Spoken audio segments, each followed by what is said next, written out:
Good evening, everybody, and welcome to Winchester Cafe Sci Online, and a special welcome to those joining us for the first time. A recording of this talk will be posted on our YouTube channel, where you can find recordings of all our online talks. I'll put details of that in the chat.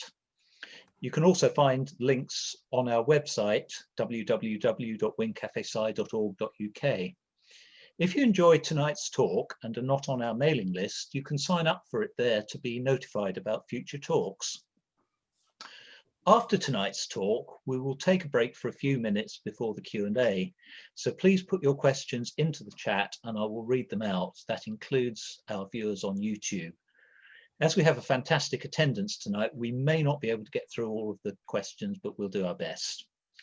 Tonight, we have a panel of speakers from the Hampshire and Isle of Wight Wildlife Trust. The subject, as you know, is going to be on rewilding Hampshire and the Isle of Wight. So I'll now invite the Chief Executive of the Wildlife Trust, Debbie Tan, to introduce the Trust and her team. Debbie. Thank you very much, William. And thank you for inviting us. I think we put this in our diaries many months ago.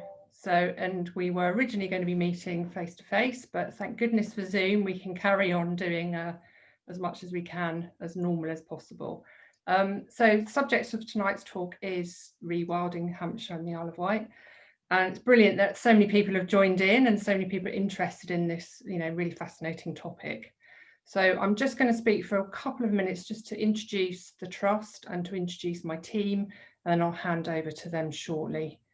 So I just wanted to introduce the Wildlife Trust. I mean, I'm hoping most of you all know who we are, but if you don't, we're a local charity and we're one of 46 wildlife trusts that are all over the UK. And we're part of the movement which is called the Wildlife Trusts. Now, we're all independent charities, but we are united by a bold vision to create a wilder future. We're one of the larger trusts. We were founded 60 years ago, and we've got around about 100 staff and a very impressive 26,000 members. So thank you for those of you in the audience that are members. Really appreciate your support. And we've got a lot of land that we look after, around 4,600 hectares across the two counties. And a lot of experience in practical land management, delivering projects over the last 6 decades. So huge experience on which we build our really bold new strategy that we launched a year ago at our conference and AGM. And our bold new strategy is really in recognition of the climate and ecological emergencies that we do face. And although we've done some fantastic and amazing work over the last 60 years, these emergencies really mean that we've got to step up our game and do even more to try and turn around the fortunes of wildlife.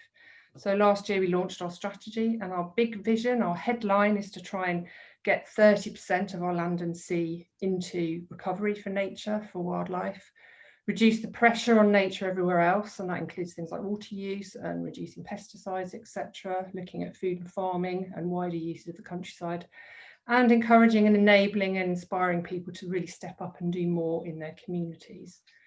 And one of the things that we've really found over the last sort of year is how important our work is in a global context, and how what we do helps to underpin a sustainable economy and also influence things like public health as well. So as we go through the talk tonight, Martin and Jamie will make some of those links. And we're particularly interested in rewilding because although our work's been really important, we know that we can't put nature into recovery with just a handful of nature reserves. We've got to look at some really bold interventions and try and stitch back the fabric of our broken ecosystems, bringing back functionality, etc. So rewilding is a really important part of our overall mission, and hopefully tonight we can show you some of the things we're talking about and thinking about within Hampshire and the Isle of Wight, hopefully inspire you to continue to follow our journey and perhaps be part of it too. So I will hand over now to the team. And just to introduce them, Martin is our Director of Projects and Services, who oversees all of our work in the wider countryside, including our Missing Species programme. And Jamie is our Senior Reserves Manager, who focuses on the Isle of Wight and South Hampshire, looking after our teams and our land in those two areas. So over to you, I think, Martin, you're first. Right, thank you. So Debbie sort of introduce the context of the talk, and Jamie and I are very much going to focus on more the land management, the conservation management, and some of the species specific work that we're doing under the guise of our missing species program. But I just wanted to clarify what might be some questions in the audience's mind about what is rewilding, because there's a number of definitions, and it is also the source of a lot of debate, particularly given how popular a topic it is at the moment. Rewilding, it does have very precise academic definitions, but within the context of the Trust strategy, rewilding is not just sort of one end of the extreme, as is quite often sort of presented in the media. In our context, we're talking about a process that covers an entire spectrum of making any place more wilder. And that could be starting with your window box, living, in a second floor flat, right up to someone with a 2,000 acre estate. So we're not being completely academic in our definitions here, but we're talking about the process by which we can make places wilder. So Jamie, if you could take me to the next slide.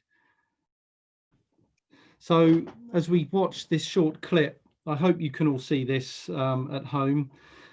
This is where we're going to start a bit of a journey. I wanted to give a bit of visual context to a lot of what we're talking about. But this isn't an aquarium in this gin clear water. You're looking at footage from one of our nature reserves, a wetland nature reserve. And this is a site that is of exceptional conservation value.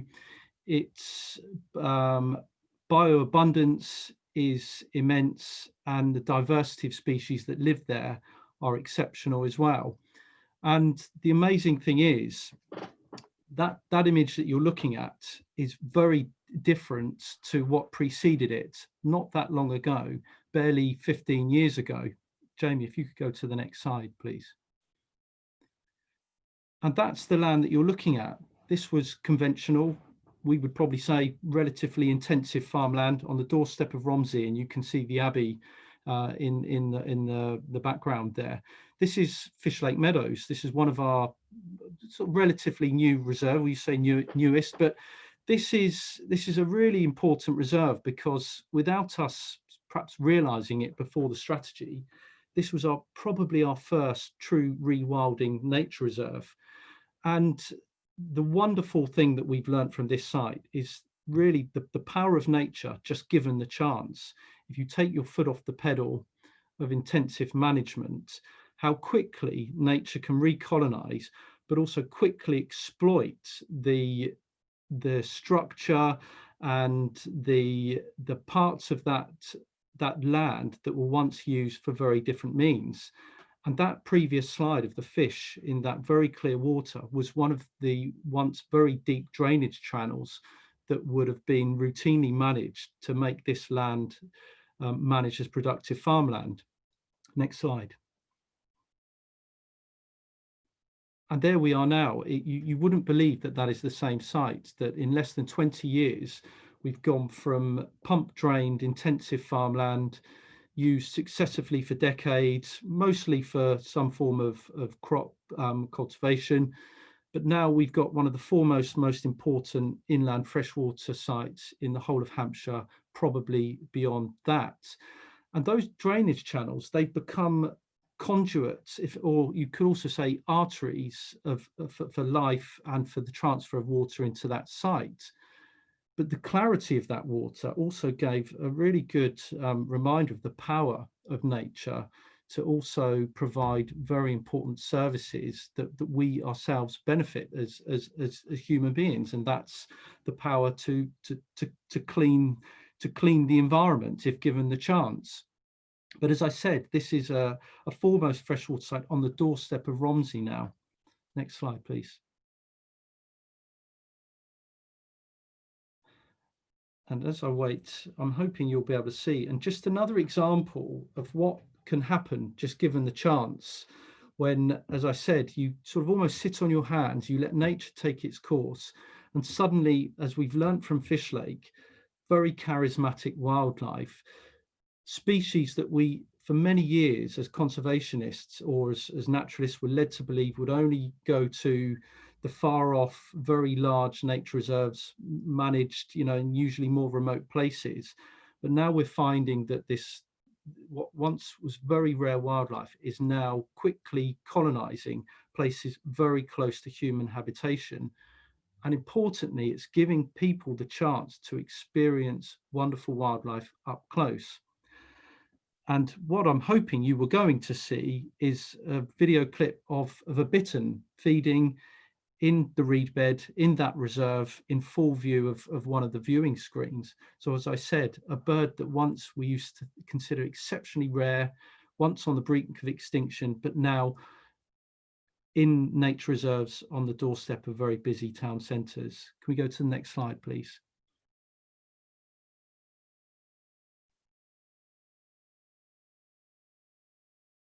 And it doesn't stop there. What were missing species from much of our landscape includes species such as osprey, become a frequent visitor to Fish Lake every summer now, and increasingly birds are spending longer and longer there. And we're now probably on the cusp of a bird attempting to breed on that nature reserve. And again, as I said, the opportunity for people to experience wildlife that we used to think was very rare and you had to go to very remote places is happening on our doorstep. But it's pointing to what happens when you give places a chance to rewild themselves. And in the case of Fish Lake, we don't have to do a great deal of management there. Of course, we have to do some, and management is often determined by scale and the ability for the landscape to function more naturally. But luckily, it's large enough that we can pretty much leave large tracts of it to its own devices. And the wildlife is acting as an important indicator of how we need to manage it or not. Next slide, please. So missing species and rewilding, well, is it a new concept? If you'd certainly perhaps be led to believe some of this is in a lot of the media now, but of course it's not. And certainly when I refer to rewilding existing on a spectrum of conditions. Next slide, please. Here in Winchester, this is Winnell Moors. This is barely 10-minute walk from Derngate. And here is a stretch of what was once impounded, canalised chalk river, albeit previously didn't look like this before we undertook a very innovative restoration programme just over 10 years ago. And at that time, the techniques we were trialling, they hadn't been done in that way on a chalk river before, but we felt that it was important to trial new techniques in order to allow these rivers to function more naturally.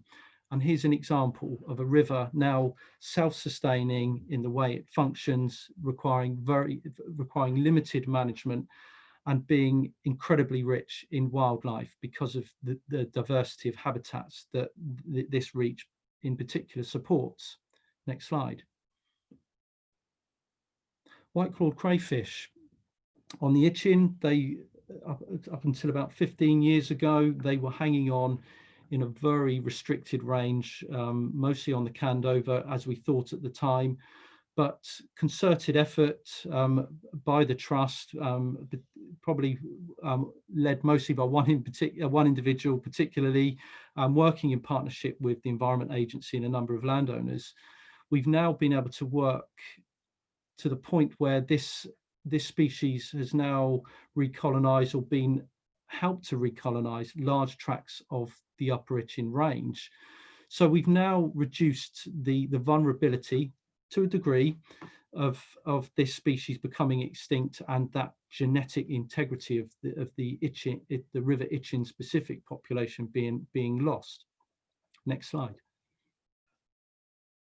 If we go a bit further east of Winchester, up onto the South Downs to our small Chappitt's Copse Reserve. Now, not strictly speaking a missing species, but the sword-leaved helleborine, an incredibly rare species, particularly associated with more chalky landscapes. but now incredibly rare across the country. And what we found was that very detailed research, working collaboratively with academic institutions, some very dedicated volunteers, we were able to uncover a very intricate ecology involving a particular solitary bee, a fungus associated with specific beech trees, and the reliance on a pollinating insect to help fulfill the life cycle of a species. And we've gone from this particular species barely numbering more than 100 to now a few thousand. And the reason I show this in the context of missing species is because if we can help the wider landscape to get wilder, we need these small nature reserves that have become the last bastions of these very specific ecology species to be able to recolonize and repopulate the landscape one day. Next slide. And if you go to the north of Hampshire, a collaborative effort with butterfly conservation and other partners, we were able to reintroduce the marsh fritillary to some of the former meadows in its past range in the north of Hampshire. And this was again working with very, very skilled ecologists who were able to rear these from larval stage butterflies collected from Dartmoor and reared in captivity and released onto the reserve. Next slide. Perhaps really encapsulating the missing species program, as many people would think of this with the word reintroductions, and that's perhaps the Trust's efforts working with, again, the EA and a number of landowners to reintroduce the otter to the Itchen back in the early 90s. And this is symbolic because this was at a time when there was some particularly entrenched views about the return of an apex predator, partly entrenched views because of the loss of living memory and experience of living alongside animals that should be abundant or more frequent in the landscape. And we were able to do this, but partly because a number of determined people were there to work with us and ensure that this worked. And at the time, this also coincided with the natural recovery of otters into Hampshire as well. Next slide, please. But just a quick bit of background to a lot of what's shaped our strategy and why within our strategy, we're really trying to raise the bar, take a bolder, more ambitious approach to the programs that we do. So we're not ceasing to do what we've always done. We will always do that. But we recognize that the stakes have become so high now, we have to start being more challenging and being willing to take greater risks in order to facilitate nature's recovery. And last year, which coincided with us approaching the launch of our strategy, you couldn't have, perhaps for the first time, gone a single week without regular media coverage of reports highlighting the catastrophic decline in wildlife, but also the intrinsic link between biodiversity declines and the climate crisis. And we saw mass movements of people really bringing to the forefront of the sort of the political arena the importance of this issue, which had been important for decades, but suddenly we had a tipping point in public behaviour and opinion on this issue. And it really helped to give us the confidence with shaping our strategy to take it to that more ambitious, more challenging, albeit more positive place where we feel we need to be going in for the next 10 years. Next slide, please. And I said climate, that it's inextricably linked with biodiversity decline, but we saw record bushfire events in Australia, America, but let's not forget in places like Wareham Forest, closer to home, fires which have done possibly decades worth of damage. Next slide, please. And many of you may have heard this, but there's been media attention on this, but in a global ranking of biodiversity intactness, it is shocking to think that, given the size of our economy, but particularly the scientific expertise that exists in this country, that we should be there, ranked amongst the worst of the world rankings for that index. You know, it really is not good enough, and it's obviously happening on our watch, despite everything we do. Next slide. But perhaps talking about perhaps the tipping point in public opinion and behaviour change, and fortunately, for the first time, we're seeing real, genuine concern for the environment that hasn't perhaps been expressed in the same way. For those of you that live in Winchester, you will also note that 2014 floods was also a time when, just for a while, some attention was being given to the importance of catchment management as part of sustainable and integrated flood management. I'll move on though. Next slide, please. I will get to more positive slides, but again, just to sort of wrap up some of the doom and gloom, again, another graph that relates to some of the reports that we were seeing last year. Ultimately, what this is summarizing is that we are losing our species and the abundance of species at the greatest rate ever in human history. Next slide, please. But I do want to be positive. Our strategy is it's a positive vision. It's about hope. It's about demonstrating what can be done, and it's about motivating people to get involved. And part of what has helped public opinion has been the publication of two very important books. And you know, you can't underestimate how powerful these books have been to really starting to create a movement for a more positive vision for nature in this country. Next slide, please. But I have to show this just because I like to be a bit mischievous. As imaginations get onto the both the bandwagon and the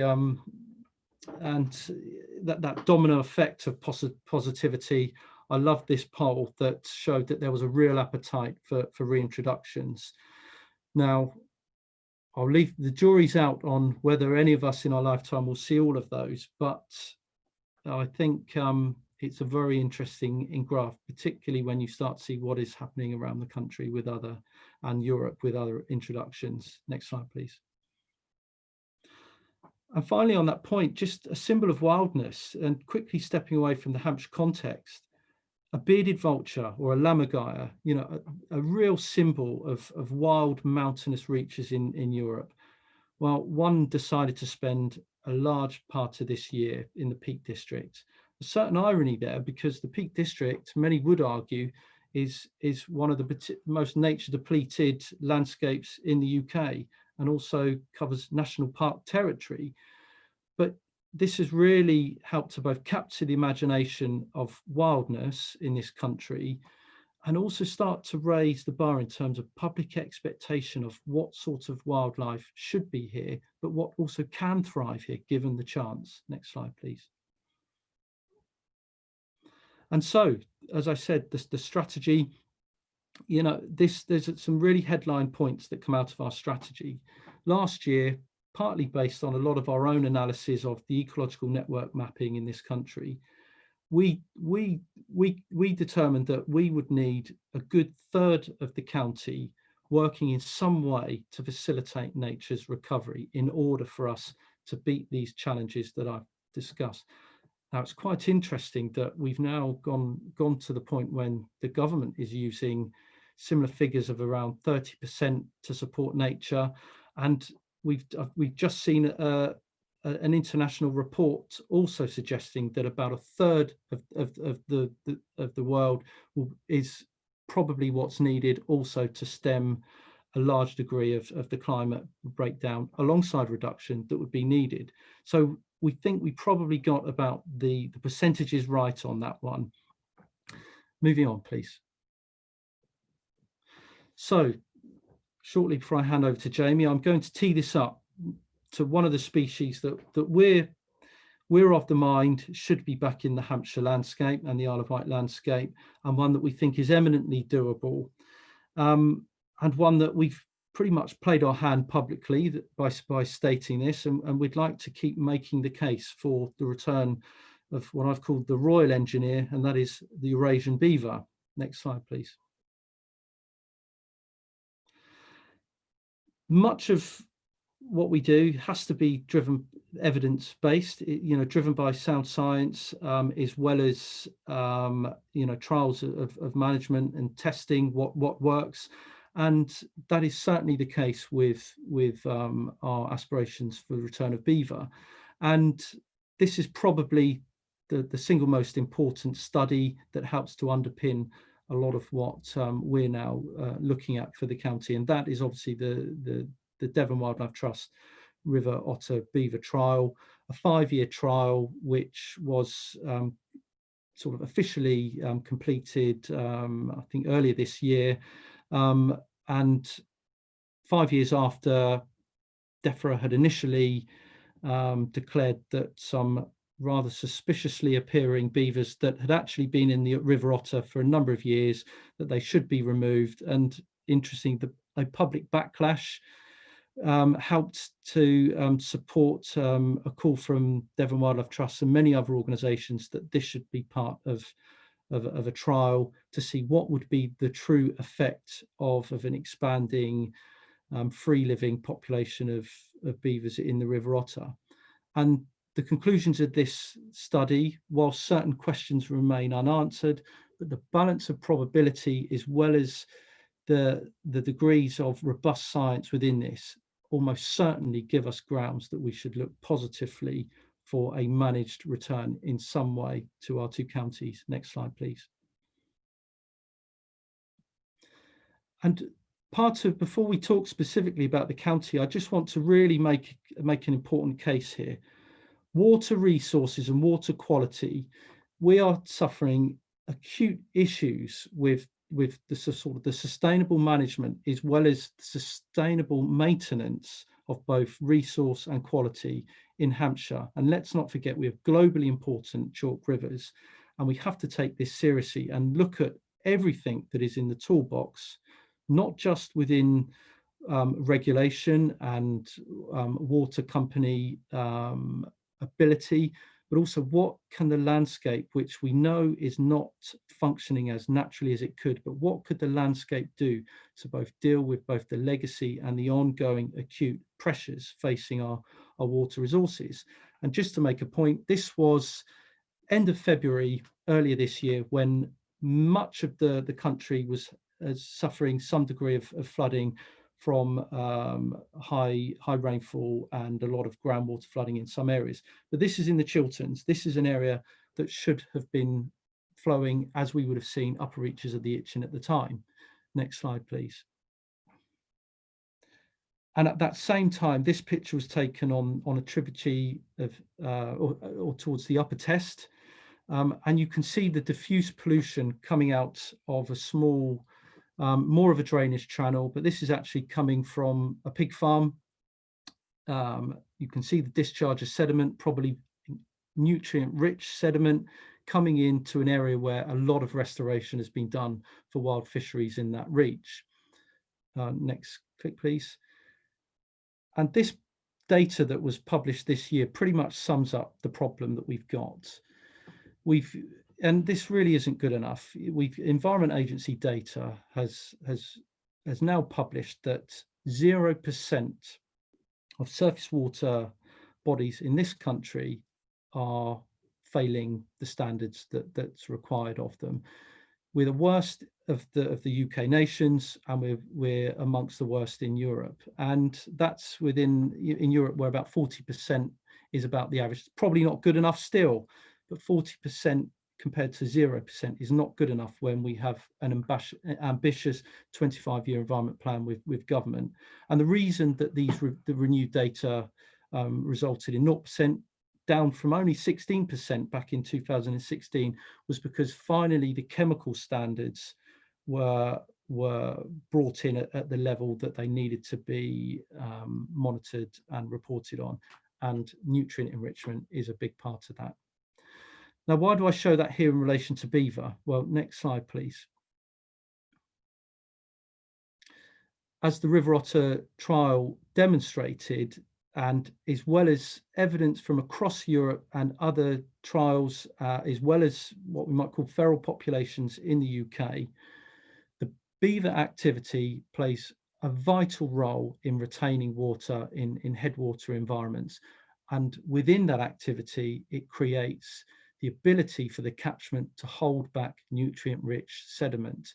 The evidence is compelling on this particular issue, and I, as a conservationist who trained mostly around rivers and fisheries myself, I've spent many of my years focused on the chalk rivers of Hampshire. I am of the absolute opinion that beavers do have a place in our chalk catchments, particularly in the headwaters. And with the acute pressures that we face on water quality, which is one of the probably the key limiting factor alongside abstraction, affecting the health of our rivers, and particularly a lot of the designated features of our international rivers, such as the Itchen, beavers for the future, and with the onset of or the need for climate resilience, they have a role to play. And maybe that's a new forest stream, which I'll just, before I jump to the island, here was another point. We have the New Forest, a largely sort of contiguous landscape that many, again, do think as a relatively wild landscape. And, you know, it is still amongst the best. But we still have a mosaic of signs which reflect past activity that has really done some damage. And in this case, this is drainage work for past forestry. And here is a particular case in point where the return of beaver to a large interconnected landscape could play a really important role in both building back both the physical recovery of the river, but also helping to address those resilience issues that I was talking about. I'll hand over to you again, Jamie. Thank you. Thank you, Martin. So yeah, like Martin, I've been working in the conservation sector now for almost 20 years, and the thought of reintroducing beaver into the environment was, going back to my early days, was just a complete, well, just didn't even come to the imagination, to be perfectly honest. And then in the recent years, with the pressure on the environment and the need to rebuild our ecosystems, the prospect of this wonderful eco-engineer being restored to our environment has been really, really well received by the sector and myself as well, a recent convert to this. So over the last 18 months, I've had the privilege and the pleasure to be able to look at quite a few sites where beaver have been reintroduced, principally down in Devon. And the site we're looking at here is a site that Martin and I managed to visit in, I think it was in March this year, just before lockdown. So, and this is a guy called Chris Jones down in Cornwall, who's part of the Beaver Trust. And he's a full-on commercial farmer. He's now an organic dairy farmer. And he's found a place for beaver on his farm. And they have done an incredible job of restoring the what was a very small, incised, knackered field drain system into a thriving ecosystem full of life in a relatively short period of time as well. It's fantastic. So and this is sort of boldened our vision for beavers and other species within the two counties. So why the Isle of Wight? I think the Isle of Wight is key for a beaver introduction because the habitat is so suitable. And what we're looking at here is a map of the island estate. And I want you to concentrate on this lower section. So the southern reserves, which form part of the Eastern Yarra Valley. And you can see we have quite a nice connected series of reserves. We're filling in the gaps of this sort of jigsaw puzzle. And this area here forms an 8-kilometre stretch of the Yarra Valley, Eastern Yarra Valley, that's basically in conservation management. So that's from the outfall at Bembridge Harbour up to the inland village of Newchurch. So between ourselves, RSPB and other wildlife conservation groups, plus farmers in environmentally friendly, incentivised stewardship agreements, we manage the environment for wildlife specifically. So, and this presents a huge opportunity for beaver in this catchment. So, And to see the little smiley faces back in the environment would be an amazing thing, both for us as conservationists, but also the community and visitors alike. So Newchurch Moors is a relatively new site for us. Purchase of this was completed last year. We are now in the process of adding a little bit more land onto this site as well, which is fantastic. It's 124 acres, nice mix of habitats. So we've got some floodplain meadows, fen, rebed, wood pasture, acid grassland. So lots of beneficial habitats, and it's ripe for restoring a range of options, range of species, but particularly it looks a really promising site for beaver. So we've commissioned a feasibility report by Exeter University. So that's working with Derek Gow as well, and Roisin Campbell Palmer, who's one of the Scottish beaver trials experts. And they produced the feasibility report, which we have just received, so hot off the press, and that's looking incredibly positive. I was lucky enough to do some of the field work with the team when they were down through the summer. And it was noted that the Isle of Wight, and particularly the East GR catchment, is looking like one of the best sites in England for releasing beaver. So lots of positivity. We're working through the feasibility study now, and that would be next steps. We'll be looking at licensing, stakeholder engagement. So lots of work to do before we can do any of this. But the early indications are it's looking very promising. The reason for that is the abundance of habitat. So this slide might not be transferring that well, but the different colours relate to the vegetation. With the sort of the more yellow you're getting, the more suitable vegetation for the beavers. And you can see from this slide that the site is really, really fantastic. Lots of scope for a release here. And that release could form, a number of options. It could be an enclosed release like many of the other ones, or we may look to be a bit more bolder and go for a full open release and release them into the catchment. The other great thing about this site is that it's bordered by a cycle track. So there are great views, great public, engagement opportunities for this as well. So lots of positives for passing on our wilder message to the wider community. So this is a lake on the site at Newchurch Moors. It's a former peat extraction pit, which was restored as a nice freshwater lake. It's fished by a small club, very rarely used. You can see it's full of life, and this would be an ideal place just to drop beavers into. So we have high hopes and big plans for this area. A couple of aerial shots illustrating the site. So again, you can see the lake there is that rather muddy pond. This was taken over the winter by drone. So a lot of water on the site. You can see that the river channel flows through here, so it still retains a lot of its natural sort of meanders, but the cycle track is this big line here on the left-hand side, marked by these trees. And this is a former railway line, so an embanked track, which is created this sort of loss of connection through much of the floodplain. A combination of that and this historic dredging of the rivers in the NRA days through the 80s and 90s have really, sort of exacerbated this loss of floodplain connectivity. And I have a team that are very good at doing wetland restoration work, so getting into these really wet, scrubbed up areas, trying to restore fen and rebeds. They're very good at it, but it is hard work. There's lots of wet holes to fall into. Health and safety is a bit of a challenge at times. Muddy boots, wet clothing, all that sort of business. It's hard graft. So, and the beaver offers an opportunity as that perfect eco-engineer who could do a lot of this work for us. Another shot here of the site. You can see this sort of cycle track running through here, which I hope you can see through my cursor. And you can see this sort of square area here where we've got poplar plantation. These are planted for matchsticks. And then just through the center of the site here, there's this, where these big wet flashy ponds are, there's a relic channel, which looks like a natural part of the system.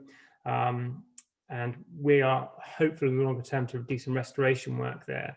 But what we've seen from the beavers in Devon and elsewhere in the UK is they are naturally able to recolonize these sites and to restore these channels in a natural way by their damming and their tunneling action. So we have high hopes that a beaver on this site could do wonders for the environment. But it's not just about beavers. We're also taking lots of inspiration from NEP, and this slide really illustrates the rewilding aspects and what can be achieved. Obviously, completely transform the landscape from before and after. Loads of scrub, loads of diversity, loads of mosaics, loads of restoring of soils is, one of the key things with this. Give it time, soils restore. All those mycorrhizal fungi, everything else that's contained within it is crucial for restoration and longer term prosperity of the ecosystems.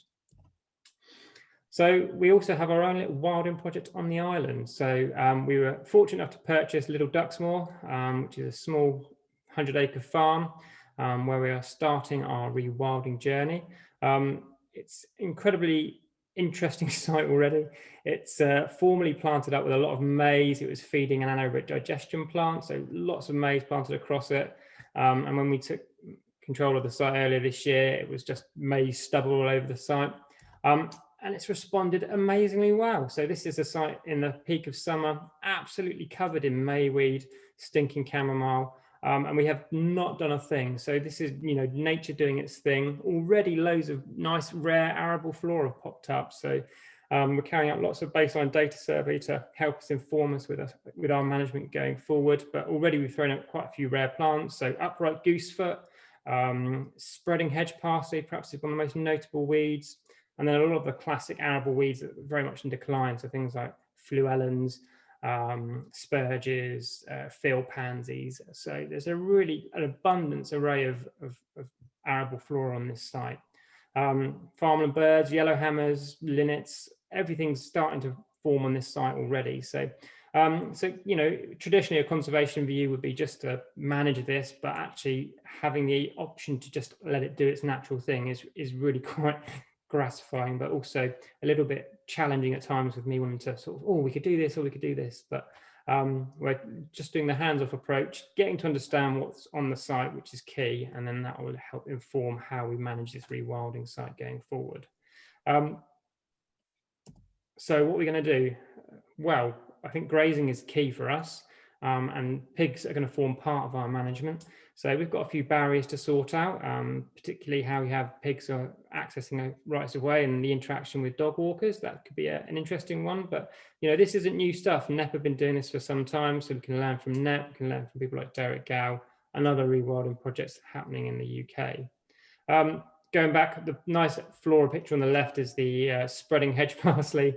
It's not the most exciting of plants, but it is a fantastic arable weed to find.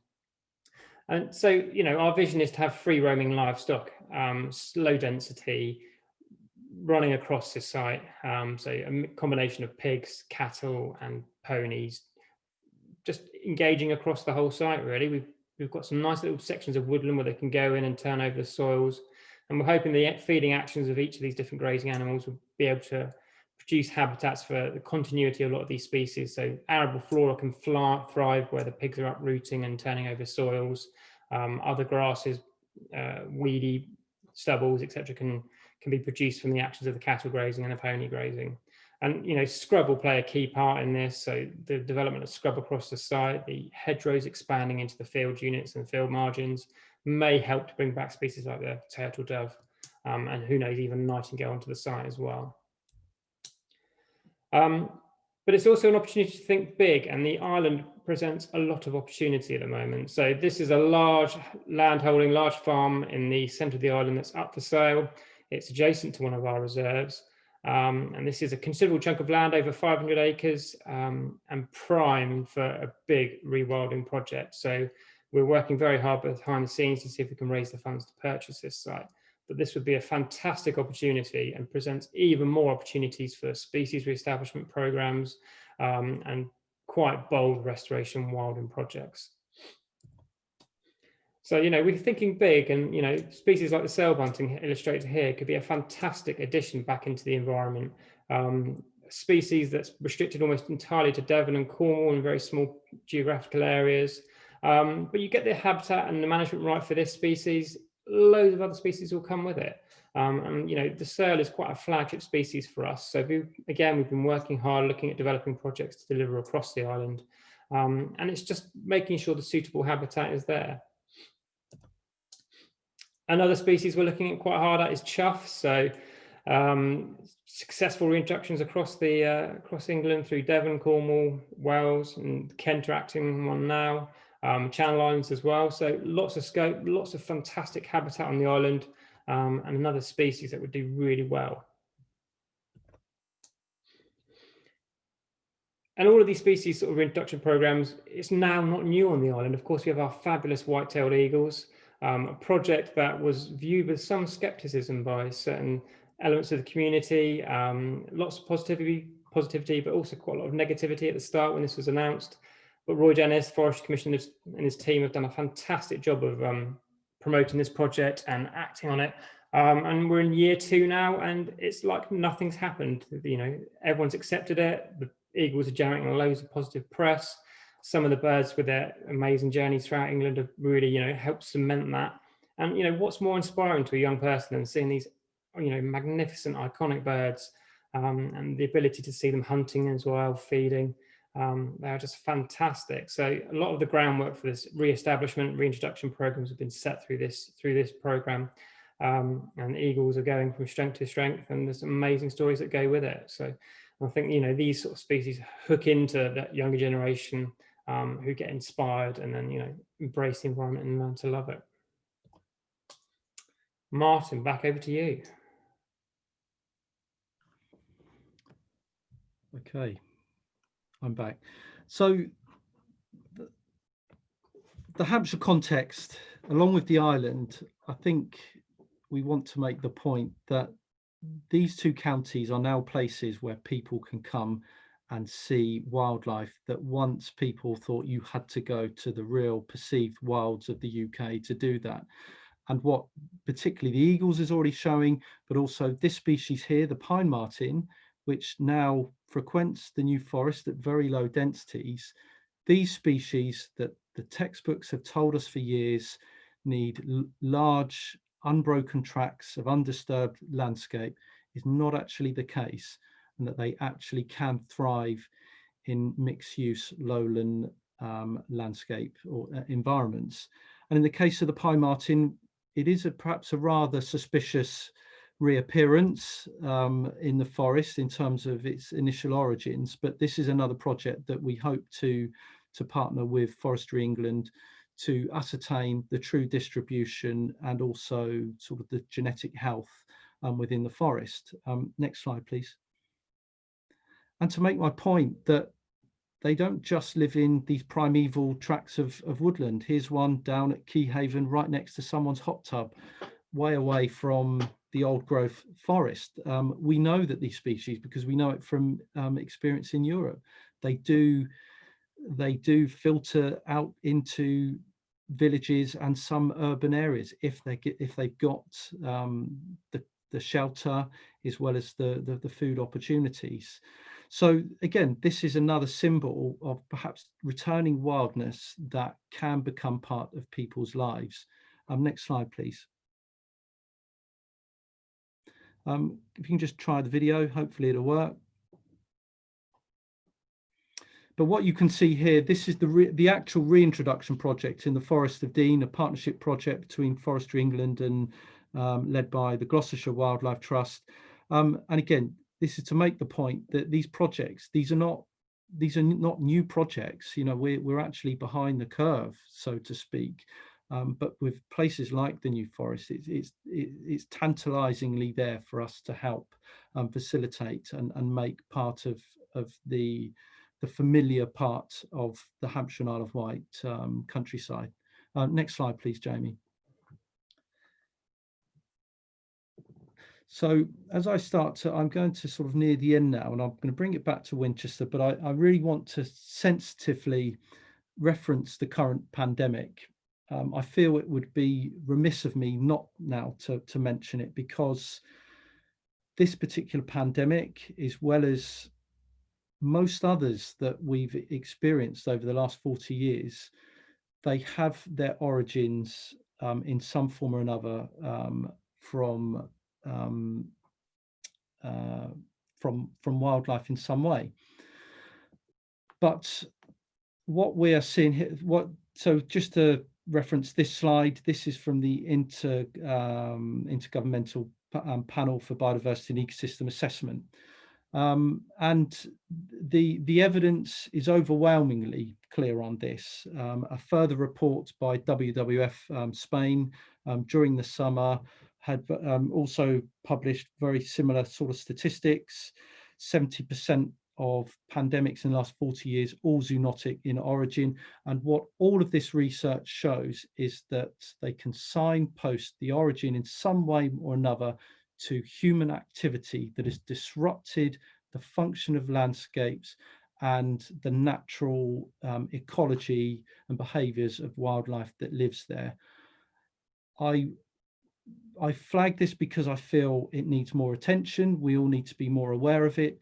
And this has to be at the forefront of discussions going forward with the decision makers, because this isn't just an issue of Far Eastern tropical environments.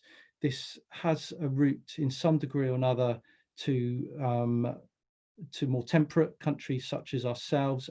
Or we also, as consumers, also play a role in facilitating the problems that are causing the onset of new pandemics.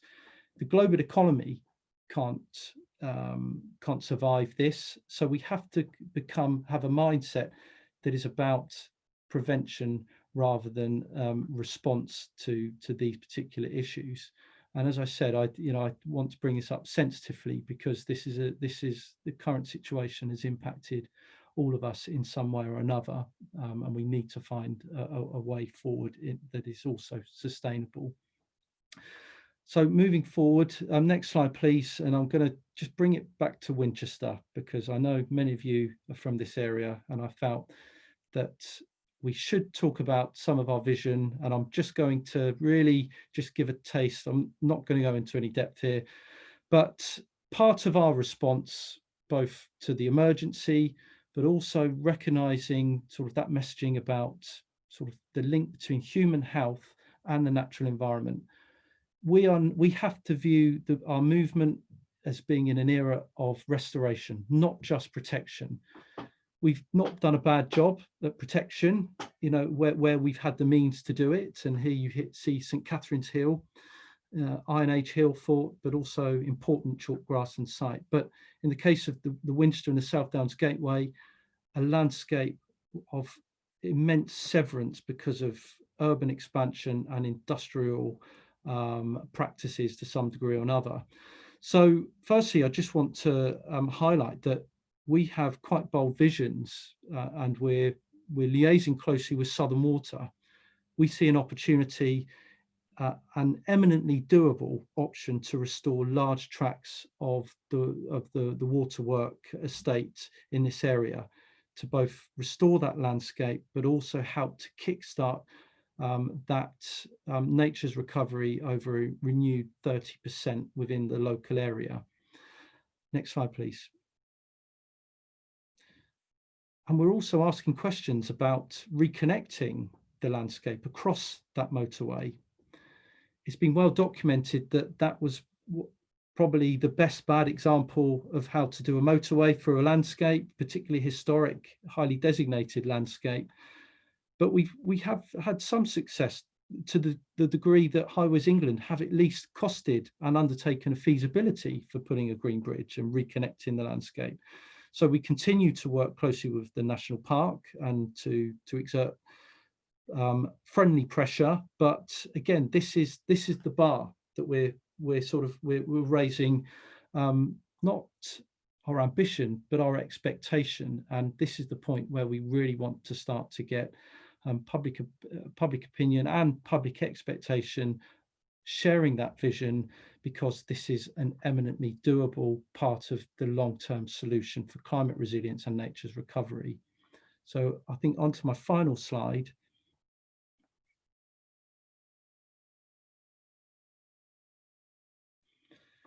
And I want to bring it back to, I've shamelessly used the picture of my youngest here. This is us on the River Otter this summer. And this is the genuine response of a young child that finds the signs of wildlife, which obviously, in my case, a dad that has created this mystique, but also this interest and joy around an animal that can achieve so many things. Now, we are on the cusp, the onset of a potential wildlife renaissance in these two counties. If we can, coupled with both sort of the political will, but particularly the public backing, as we've seen, which can create the tipping point. We have something that is a positive vision for all here. This is something that can support a thriving nature-based economy. It can work alongside a thriving rural sector and agricultural economy.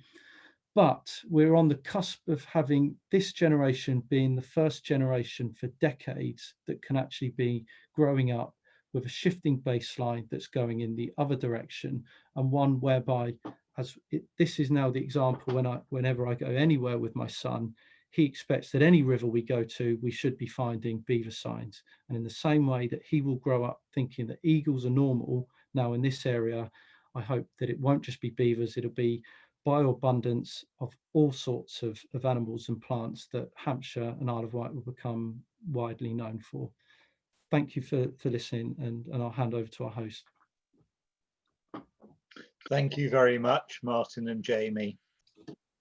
Okay, over to you then, Debbie. If you've been marshalling the questions, I'll let you lead on that. Yeah, and I'll bring in Martin and Jamie, obviously. But yeah, first of all, thank you. There's loads of really, really brilliant questions. I think they kind of group into, there's quite a lot around wilding in the countryside and how it relates to farming. So there's a whole group around that.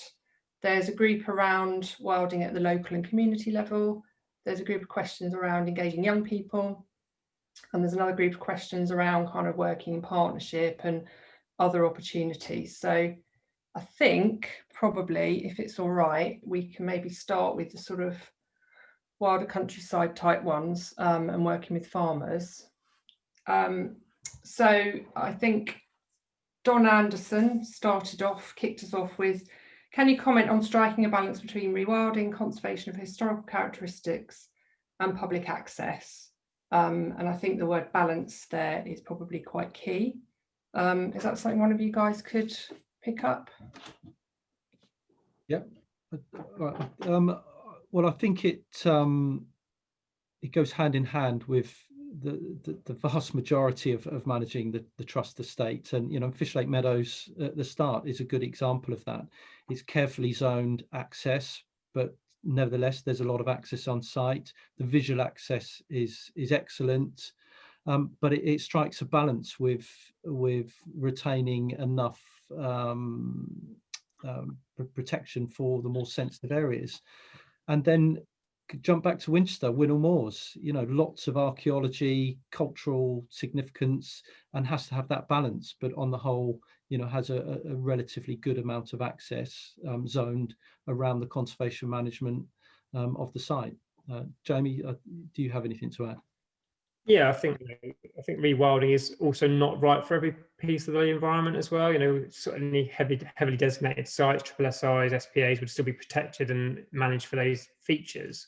But I think, you know, rewilding offers opportunities certainly for the surrounding buffering areas of land as well. So, and as Martin alluded to in the talk, you know, these really heavily designated sites that's really been the Wildlife Trust niche for the last 50 years, 60 years. Are still key and will still be managed for those interest features, but offer that reservoir for species to spread out from. So, you know, it's that balance, you know, and what we want to see really is our reserves not surrounded by, you know, intensively managed agricultural land or urban sprawl or development, but wilder habitats for these species to be released into. Yeah, great, thank you. I mean, there's some other questions around, I mean, you've started to touch on that, rewilding on non-trust land. Regenerative agriculture is a really important question from David James, actually. And yeah, for me, that's a massively important part of this agenda. And we're seeing a lot of interest actually from some of the farmers that we work with. So it's a lot less in the public domain because often the farmers aren't wanting to shout about what they're doing, but there are some very significant private estates in North and West Hampshire that are, you know, embracing the rewilding agenda in a different way to us. They'll still farm, but they're very much looking at, you know, renaturalizing their rivers and streams, looking at sort of carbon sequestration through soil regeneration, things like agroforestry, new approaches to producing food in a way that doesn't need loads of pesticides and fertilizers. So there's a real growing movement in that direction, which is a massively important part of this agenda. So for me, they're really compatible. And I think we're also doing a lot of work with the farming sector to really bring them along on this journey with us. So I think that's really important. And the kind of corridors, a couple of you have asked questions about that. You might have seen the policies around nature recovery networks, which is in the draft environment bill and is in the government's 25-year plan as well. And we've been mapping these for decades, actually, and it's based very much on SSSIs and what's there now, but looking at where are the opportunities to join them up in between. And often that will be on farmland or private land, obviously. But one of the things we're really looking to do is map that at a more granular scale, so we can pick up opportunities within farms, but also within towns and villages, and trying to bring these links all the way through, right through into cities as well, so that everyone has the opportunity to experience wildlife on their doorstep. So for us, it's the whole thing. It's the, you know, the small scale bits of rewilding within towns and cities, right the way through to these big projects and everything in between. So they kind of all link. Hillary's asked. Sorry, just interrupting briefly. I've been putting some of the questions from the YouTube viewers into chat. I don't know whether you picked those up as well. That's just in chat to you. So. Oh, okay. Yeah, I'll have a look at those as well. Brilliant. Thank you. There's a question, and we often get asked about, you know, the kind of, what about food security, and what about, you know, if we're going to be rewilding agricultural land, is that a problem for food, crop production, etc.? I think it's just important to make the point that often the land we're looking at for rewilding is not the best quality land for food. It's often quite marginal. It's often land that might be in a floodplain, or land that actually needs quite a lot of input in order to be really productive. And let's not forget that 75% of our land is used for farming, and not all of that is used for food. Some of it's used for maize, isn't it, for the biodigesters. Some of it's used to grow crops that are fed to livestock or other things. So even if we took 5 or 10% of all the agricultural land and rewilded it, there'd still be huge amounts of agricultural land, and often it is that marginal land that's probably not fantastically well suited to particularly arable production in floodplains. Not a great idea. So, you know, it is very targeted in that respect. I'll just add to that, Deb, that 20% of the Isle of Wight's arable land goes into anaerobic digestion plants. Yeah. Specifically growing maize and high protein, high sugar content grasses for these energy producing plants. Really not, sadly. No, that's one of the ironies. It was put in for climate change reasons, but actually the environmental damage it's doing outweighs any carbon benefit that it provides, and you'll get more carbon benefit probably from restoring those soils and restoring those wetlands and growing the peat. That will probably deliver much more climate change impact than the biodigester. So a little bit of an odd policy, that one. So can you guys see the questions? Yeah. I think we've covered all the farming ones. Can I just perhaps just to bring in a bit about policy, because, you know, we have an agriculture bill trying to pass through Parliament, but the expectation is that the basic payment scheme, so the standard subsidy that pretty much everyone gets just for farming, that will be discontinued, and there will be a transition into, you know, new stewardship scheme. That will probably transform large tracts of the county further in terms of how they're currently managed and how they will be in the future, because removing that subsidy will change the viability for a lot of the land in the county, and that'll be the point that really exposes which land is productive and which is the land that it also is the most sustainable to manage in that way. And as much as that is an important subsidy to a lot of farmers, it is probably the single most important factor in driving a lot of the problems that are associated with certain types of agriculture across the country, because it creates a level playing field no matter what you're farming, where you're farming it. So we do need to fundamentally reform and change the way agriculture is funded. It needs to be supported, but we need to change this one size fits all, which is sort of a perverse approach with issues such as climate change, nutrient issues, and so on. Yeah, absolutely. It's a really important point. I'll just check what else is in the chat. There's some few kind of quite detailed questions around things like ditch clearing and wolves. How much money? How much if you're looking for 30%? How many hectares is that? That's a very good question. I don't know that. What I can tell you is we've got 4,600 hectares, and that is actually only 1.5%.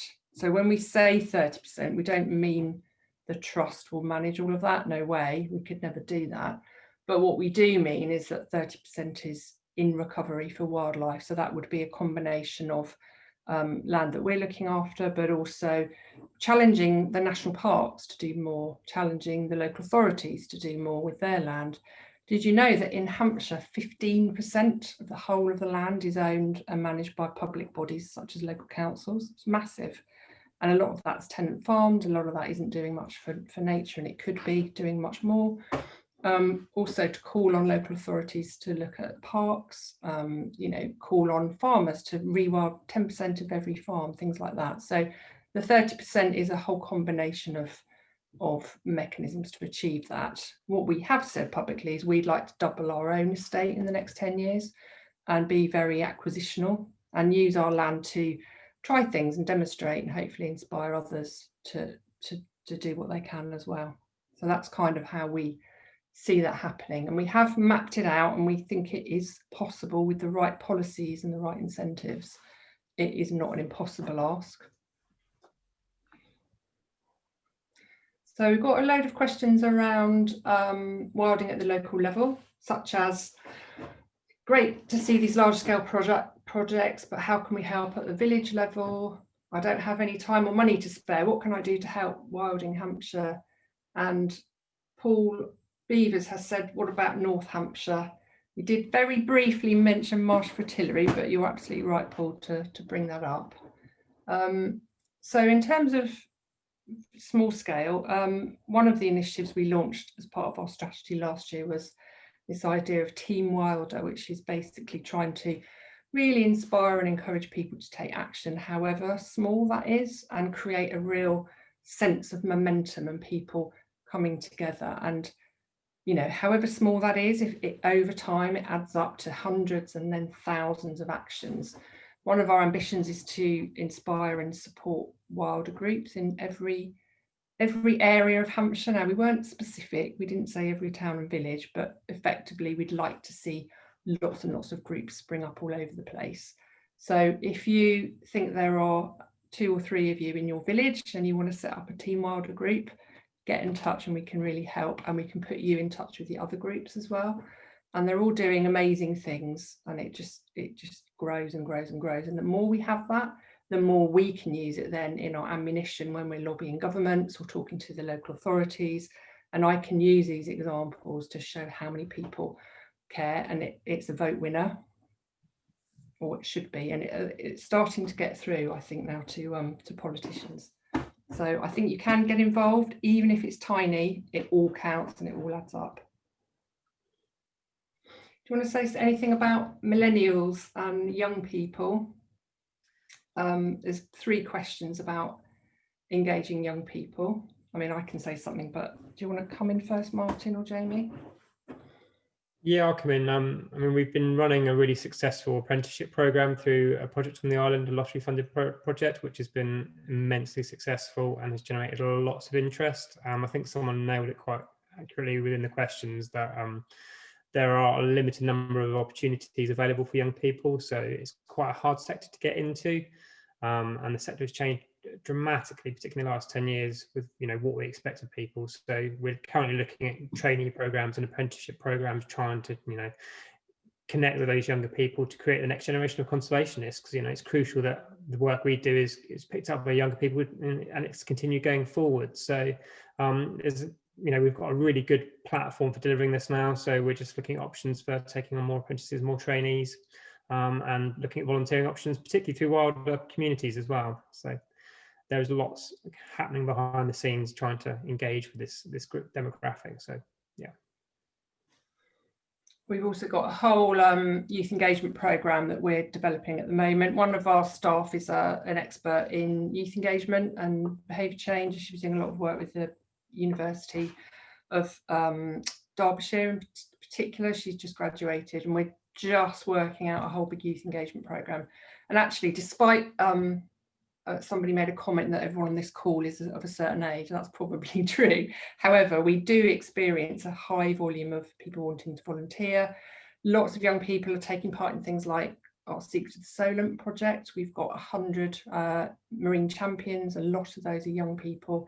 And we're also training up a lot of wilder champions and wilder leaders, and a lot of those are young people as well. So I think there are different things that younger people want to do, but I've been really encouraged actually by the amount of young people that we're attracting. And as Jamie said, for these volunteering, the apprenticeship and trainee jobs, and certainly for our apprentice and trainee ecologist roles, we regularly get 200 people applying for one job. So it's really encouraging to see that there's that level of interest.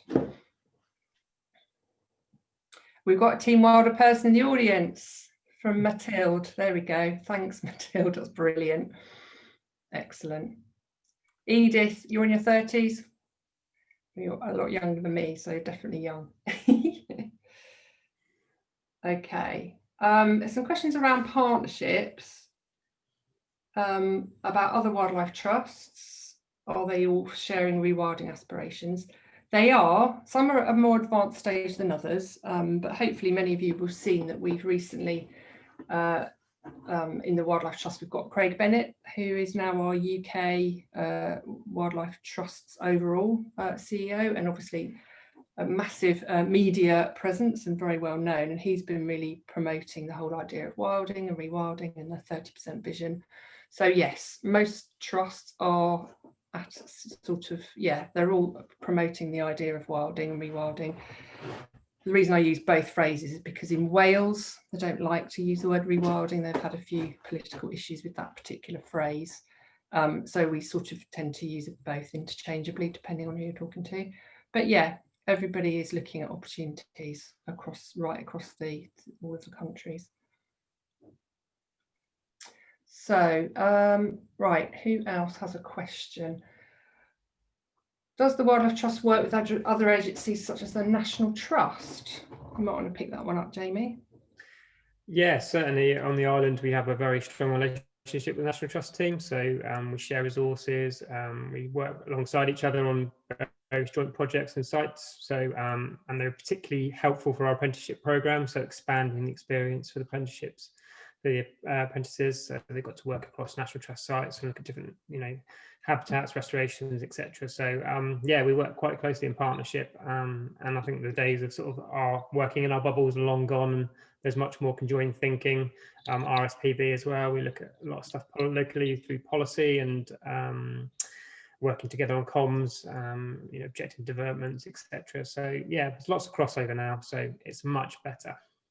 Should probably mention that they part funded the beaver feasibility for the island with us, so they were as keen as us to just see what would that research come up with. Great, thank you. Okay, there's a lot of other questions coming in. There's been a question on blue carbon, which we'll come to in a second. I just wanted to go back to the one about Bushfield site in Winchester. Lois has asked a question about that. For those of you that live in Winchester, you'll be well aware of Bushfield Camp. There's various conversations going on about that. We sent a letter of support for the vision that was developed by a number of local residents and trust members in the area. I've had a few conversations with Chief Executive of the Council and a few other senior people within the Council. I know there's some private conversations going on. about the future of the site. I don't know what the decision is going to be at this point in time, but we've been advocating that that site is, or at least most of the site is kind of protected for wildlife and also local community access. So we are joining with those that want to see that happen. We've had 1 or 2 conversations off the record just to sort of find out what the situation is. If there's anything we can help with that you're aware of to do more than that, then, you know, drop us a line. But obviously we'd love to see it properly secured for people and wildlife, and to really help, you know, bring an additional site to Winchester. So yeah, we're very supportive of those calls, and the local plan. We hope it will be properly allocated for green infrastructure and green space. But yeah, if there's more we can do, let us know. There's also a question about blue carbon. Yeah, blue carbon is shorthand for carbon sequestration in the marine environment. Around the Solent, we've got a lot of seagrass beds and kind of salt marshes, marine habitats. There's massive potential to, you know, restore those. So our marine team, Tim Ferrero, is working, well, we're hoping that we're going to start a project to map out the potential for blue carbon in and around the Solent, see whether it can be restored and actually start to sequester carbon. It literally could suck it out of the air if we can kind of get enough of it restored. Is there anything you want to add to that, Martin? I think you've been a bit involved, haven't you? Well, yeah. I mean, only to add that part of Tim's project is part of a national project led by Natural England, and we're sort of one of the delivery partners, looking at seagrass trial restoration using a number of sort of novel techniques. But we're also in active discussions with other organisations of another trial for another sort of subspecies of seagrass within its historic range in the Solent. And, you know, it goes hand in hand with both species recovery and flood resilience if we can restore seagrass back to even just a fragment of its historic range in the Solent, and also think about the importance to commercial fisheries. You know, we've lost huge amounts of intertidal nursery areas, so this is a really good project, and you know, it's not going to be an easy one, but if we can actually get these projects underway, we start to learn what works. I mean, that's the key hurdle to get over. But yeah, we're at the table at the spearhead of some of these trials. Yeah, good. And I think, you know, you made the point at the very beginning about our work is now very much linked up with, you know, the climate emergency, the ecological emergency, economic impacts of not dealing with environmental problems. You know, they all start to come together into a very compelling investment case. You know, the government now, you know, whether they'll do it or not, obviously, is another question, but there is so much more discussion at government levels around natural capital, the madness of not investing in nature's recovery and how it's going to cost us more and more the more we trash the environment. So bringing together carbon, wildlife, you know, cleaning up pollution, restoring soils, all of these things come together now and start to make much more economic sense than perhaps they might have done 20 years ago. So I think that's really important. So I think the last couple of questions perhaps might be around sort of ecotourism. Someone has made the point about ecotourism being a really exciting prospect, and someone has asked a question about how might rewilding pay for itself. So do you want to pick up that one, start with that one, Martin?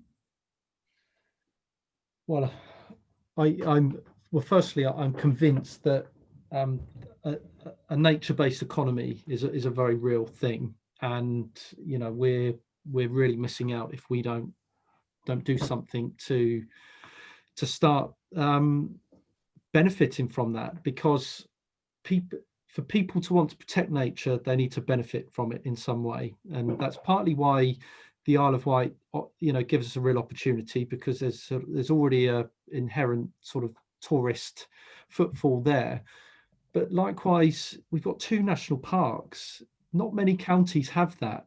people should be going to those national parks to see wildlife. And I think we know from our own sort of research that we've done, the work we've done with our members, we know people want to go to places to see wildlife. So we need to obviously be able to help other organisations, and particularly the statutory organisations that we work with, to put wildlife experiences at the forefront of a lot of what not just what they do, but what they promote. I think there's perhaps too much mixed messages, but as I said, it's eminently doable. And the wildlife that we're seeing now with like the likes of the eagles and the things that turn up here, things will settle in this county if given the chance. But there is also a behaviour change point here, and I note the question about fisheries and beavers. It's partly about remembering how to live alongside things, not being worried about not being in control, but also recognizing the benefit that they will bring in some degree or another. And likewise, we all have to share both the benefit and the pain. So it has to be a societal thing, not just the preserve or the benefit of a small niche part of the county. But this is where, coming right back to youth engagement and everything else, it's got to be something that's familiar to everyone. Yeah, and I think the species work offers something just that little bit more exciting. I mean, certainly, I think, as you said earlier, those books, Isabella Tree's book, and then, Benedict MacDonald's book afterwards, they've ignited a real interest in conservation, perhaps that we haven't seen before, because it's exciting to think that some of those species might come back and we can start to have a bit of a wilder landscape rather than a very manicured, managed, controlled landscape. And there's a question here from Liz Fenn about national parks. I mean, obviously the New Forest here is probably relatively wild, but when you look at some of our national parks, they're devoid of, they're ecological deserts, a lot of them. And, even the South Downs, I think it's 4% of it is SSSI or something like that. It should be much, much wilder than it is. And they are starting to get that message now. But it needs to change. Perhaps if I just quickly share, because I think it really does make a point. My pit stop on the River Otter this summer with my family. Obviously, as a conservationist, I was deliberately going there to see beavers, but I pulled up at this mill, the village of Otterton. It's a farm shop. It had a coffee van, and I was not prepared to see how many people were parking there with their binoculars to go for a walk along the river to try and find beaver signs. It was quite clear what they were there. But what struck me the most was how many people I saw also using the shops. So this is the local farm shop. It was supplied by the local farm. The coffee provider was all sort of sustainable. It was very clear that creating a destination off the back of wildlife was finding a way to benefit other people in that village. And that's a way that you could, so for example, the farmers that might suffer problems with having the animal on their estate or their farm, they can see the benefit potentially if they're also supplying some of those providers in the local area. And I thought there is so much potential in Hampshire for more footfall to be off the back of wanting to go and see wildlife, because let's not forget, we already have some great places, but I think we have to just be better recognised as a part of England for going there specifically for that. Yeah, I totally agree. We're starting on the island, but that does not mean that we are not going to look at opportunities right across Hampshire. And going back to Paul's question earlier about North Hampshire, we're actively exploring opportunities in North Hampshire all the time. And actually, John and I had a very interesting meeting with a major landowner there only last week, who's been to Knepp and is thinking about possibly rewilding his estate. So there are possibly opportunities coming. The problem is a lot of the private landowners don't want to shout about it straight away. So sometimes it's a bit under the radar, but we're looking for opportunities everywhere, really. And if somebody wants to talk to us, we'll always go and talk to them and see what's possible.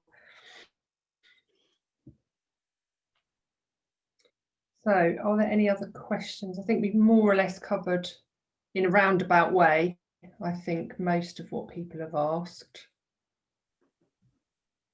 But as I say, we'll download the questions, and then perhaps if William feels that we need to cover anything in a bit more depth, then we can send an email round. Jane has asked about plants, and I think you made a point later. I mean, it is a good point, because I think plant conservation massively important, and there are lots of plants. I mean, Jamie earlier on showed a little Duxmore. You know, we went out with one of the UK top arable plant botanists, and he was literally dancing around when he found the spreading hedge parsley, wasn't he? So, you know, we should, you know, certainly some of these rare species have got seed banks that last 40 years or longer. So rewilding should, you know, all sorts of rare plants probably will pop up if you start to rewild sites, and then you get pigs in, you know, shuffling around, disturbing the soil. There should be rare plants popping up in a lot of these sites as well, which will be really interesting to see. And just the other point is lots and lots of monitoring. So I think it's really important that we measure things and monitor, and, you know, hopefully opportunities maybe for some sort of citizen science projects and working with local recording groups in the right situations, again, you know, will be really beneficial. So that brings us to the end of the formal meeting. Many thanks to Debbie, Martin and Jamie for an enlightening talk, and for giving us so much of their time and their enthusiasm for the topic. Do please consider joining the Trust to help them pursue these initiatives and to visit their various reserves. And we will be back next month. And thank you all very much for attending. Thank you, and thanks for asking, William. Really appreciate your attention. Let's wild Hampshire and the Isle of Wight.